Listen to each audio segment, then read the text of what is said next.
He said, let thy mercies come also unto me, O Lord, even thy salvation according to thy word. So shall I have wherewith to answer him that reproacheth me, for I trust in thy word. If you don't have salvation, how can you tell somebody about Jesus?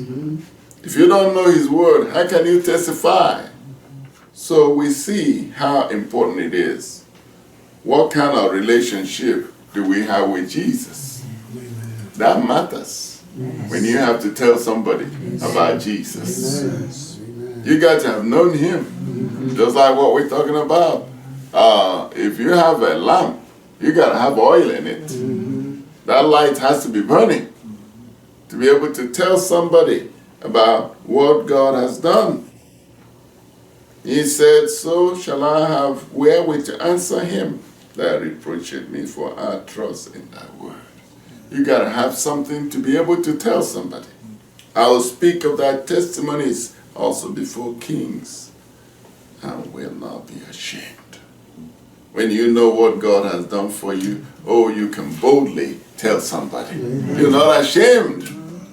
It don't matter what they say. You know, for you to stand up and tell somebody about Jesus, you got to know where you stand, so that they don't overthrow you. You don't just go seeking out people. You got to be fortified and ready to tell somebody about what the Lord has done for you. Because it's not just simply going to tell somebody. Understand that it's a spiritual battle. I remember, as I told you, when I got saved, I made a decision not to go to anybody. I said, what God has done is great.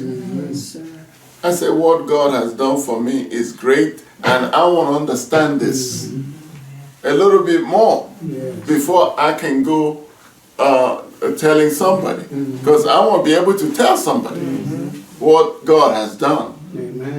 And I had a friend that went about looking for me. So, but one day a light went up. He said, let me go where he walked, if he still walked there. He showed up one day. He looked at me. His word was, Chris, don't you want to be a millionaire? And my response to him was, don't you know that the love of money is the root of all evil? That was how I greeted him. He saw there's a difference. He saw there was a difference. Because we had a goal. And I thank him for helping me to understand what he had done. So when you witness for him, don't you know he's proud? He's happy. When you stand for what is right, you stand for Jesus, he's happy. Just like we know when one gets saved, there's rejoicing in heaven. Oh, from that day of salvation, you're growing in grace to stand to tell somebody about Jesus. Whosoever will come after me, let him deny himself and take up his cross and follow me. For whosoever will save his life shall lose it. But whosoever shall lose his life for my sake and the gospel's, the same shall save it. For what shall it profit a man if he shall gain the whole world and lose his own soul? And what shall a man give in exchange for his soul? Whosoever therefore shall be ashamed of me, and my words in this adulterous and sinful generation, of him also shall the Son of Man be ashamed, when he cometh in the glory of his Father with the holy angels. It would mean nothing if a man gain the whole world and lose his soul. Whosoever shall call upon the name of the Lord shall be saved. How then shall they call on him in whom they have not believed?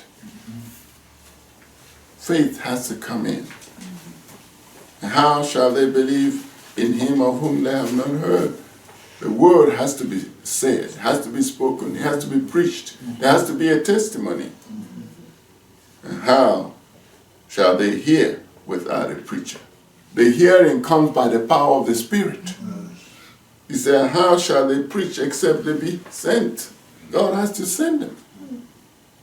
as it is written, how beautiful are the feet of them that preach the gospel of peace and bring glad tidings of good things. And it is important that we, make a commitment to be a witness, and not shy away or be ashamed of what he has done. As the Lord said, whosoever therefore shall confess me before men, him will I confess also before my Father which is in heaven.